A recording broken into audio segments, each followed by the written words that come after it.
membawakan yang Michael Bemselahi 22581011042 dari kelas M04. Di sini saya akan menjelaskan materi mengenai DNA dan juga yang terletak di dalam inti sel mitokondria, kloroplas, dan sentriol. DNA terbentuk dari sejumlah besar nukleotida. DNA menjadi senyawa penting bagi makhluk hidup karena berfungsi sebagai pembawa materi genetik dari satu generasi ke generasi berikutnya yang menyusun kromosom hingga 35% dari keseluruhan kromosom. Kemudian, mengontrol aktivitas dalam sel baik secara langsung maupun secara tidak langsung, menentukan proses pembentukan protein juga pembentukan RNA.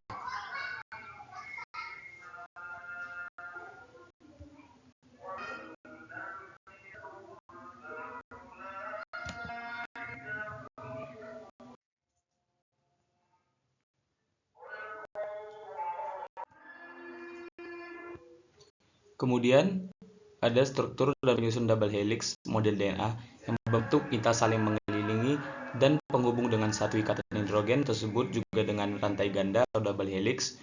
Umumnya struktur DNA mempunyai gelombang berupa makromolekul polinukleotida yang tersusun dari atas polimer nukleotida yang berulang-ulang tersusun rangkap hingga membentuk rantai ganda yang berpilin nukleotida dan nukleosida.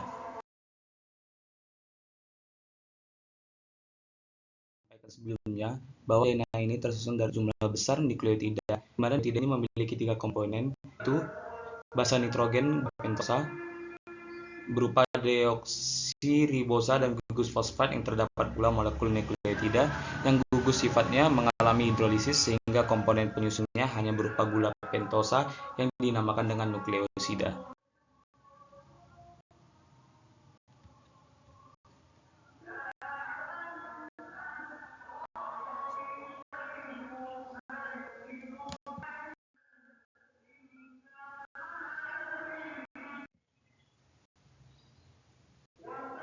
Kemudian, seperti yang telah disampaikan sebelum, juga bahwa DNA ini terbentuk dari polinukleotida. Ini tersusun dari nukleotida yang dihubungkan oleh suatu ikatan yang dinamakan dengan fosfodiester. Ikatan fosfodiester ini berada pada keterikatan antara gugus fosfat dan pentosa yang mengakibatkan atom karbon nomor 3 dan 5 atau disebut juga dengan ikatan 3 dan 5 fosforder, seperti yang terdapat pada lingkaran merah yang ada di gambar. DNA. Diketahui juga bila basa nitrogen mempunyai penyusun nukleotida pada DNA terdiri dari 2 jenis, yaitu purin dan pirimidin. Terdapat 4 basa nitrogen unit pembentuk DNA, yaitu adenin, guanin, sitosin, dan timin. Adenin dan guanin merupakan basa nitrogen jenis purin, sedangkan sitosin dan timin merupakan jenis pirimidin. Dalam hal ini, timin akan berpasangan dengan adenin yang akan membentuk hidrogen rangkap 2, sedangkan guanin akan berpasangan dengan sitosin yang membentuk ikatan hidrogen rangkap 3.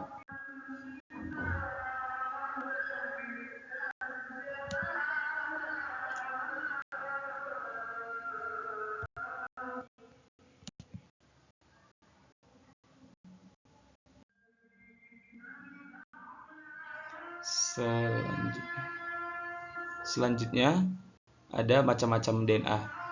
Berdasarkan bentuknya, DNA terdiri dari 3 macam.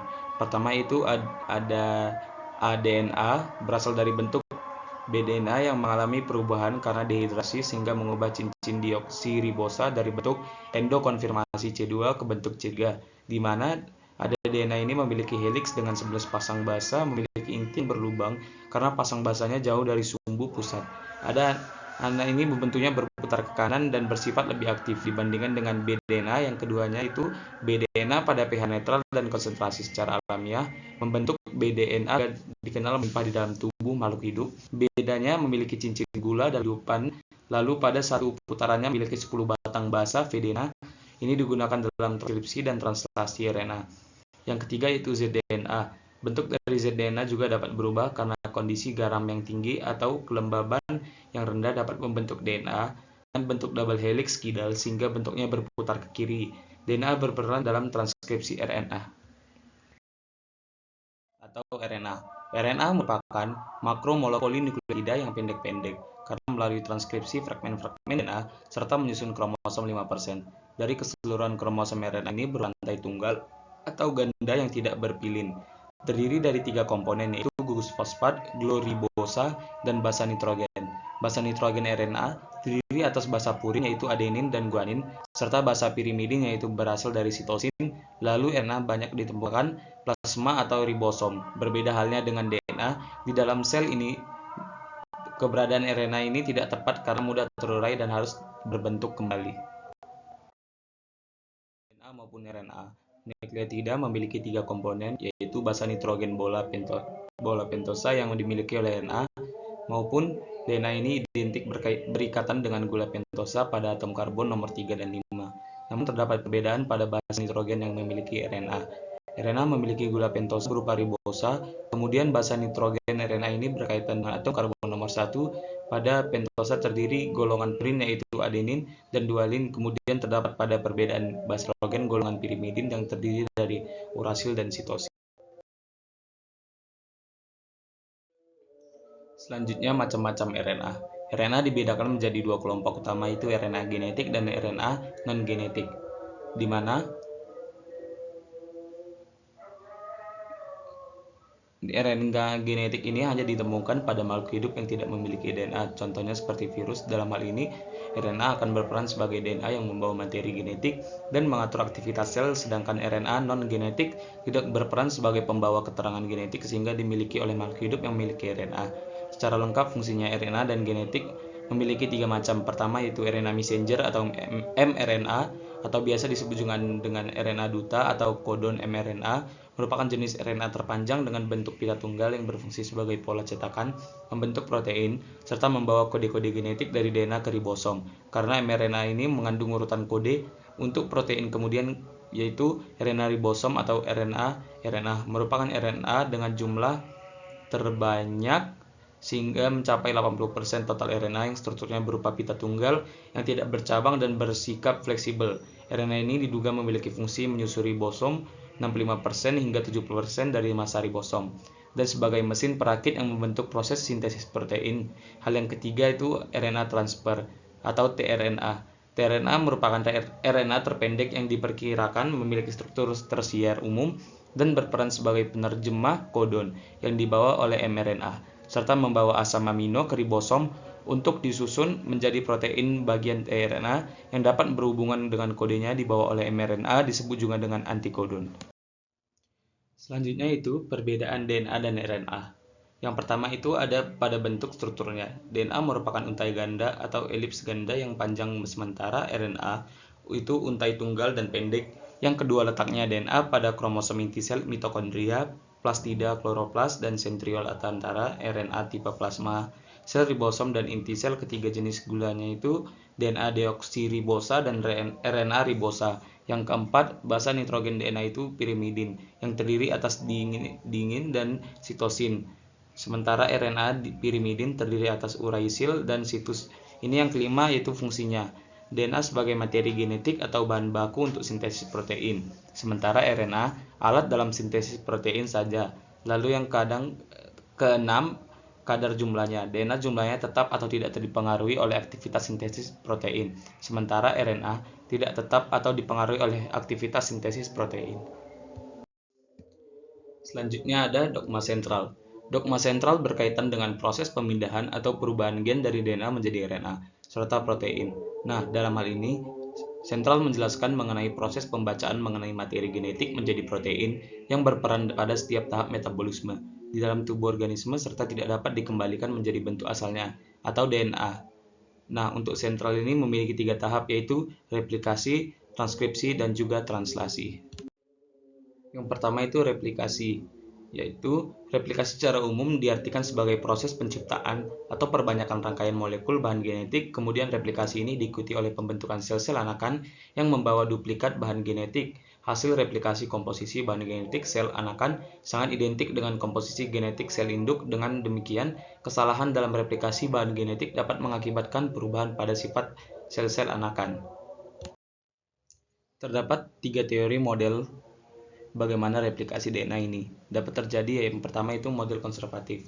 Ini menunjukkan hasil bahwa kedua untai induk ini tetap bersama setelah proses replikasi berlangsung. Kemudian model semi konservatif yang menyatakan bahwa kedua untai induk yang terbentuk setelah proses replikasi terpisah, yang terdiri dari untai induk dan untai anak.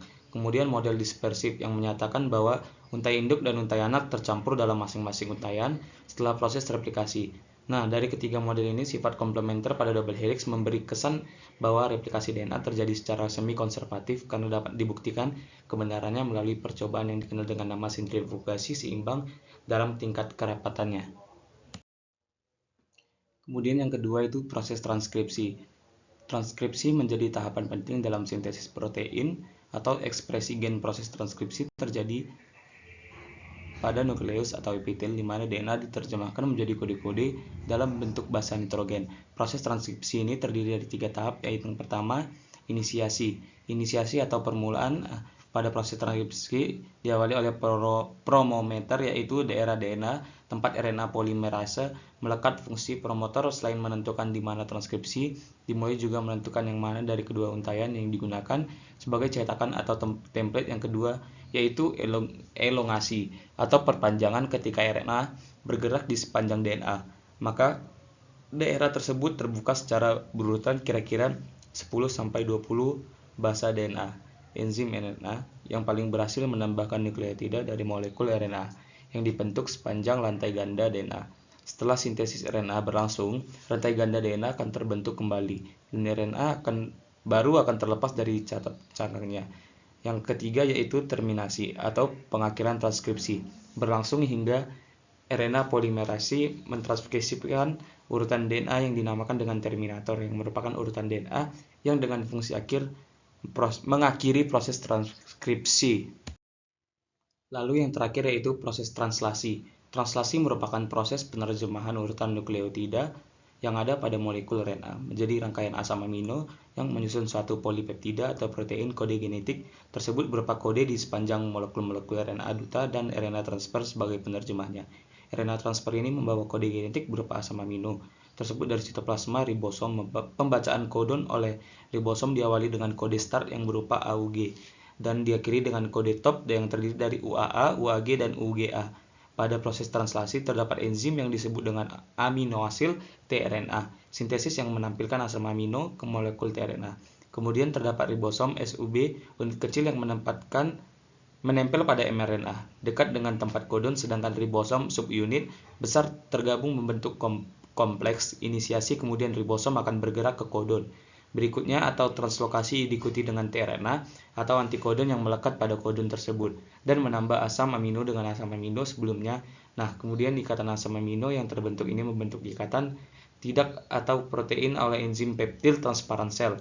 Transparasi akan berakhir pada waktu salah satu dari ketiga kodon terminasi atau stop kodon berupa UAA dan UAG yang melepas polipeptida yang sudah diproses menjadi protein. Dengan demikian, jika ribosom mencapai salah satu dari ketiga kodon terminasi tersebut, maka proses translasi telah berakhir. Demikian pemaparan materi mengenai DNA dan RNA.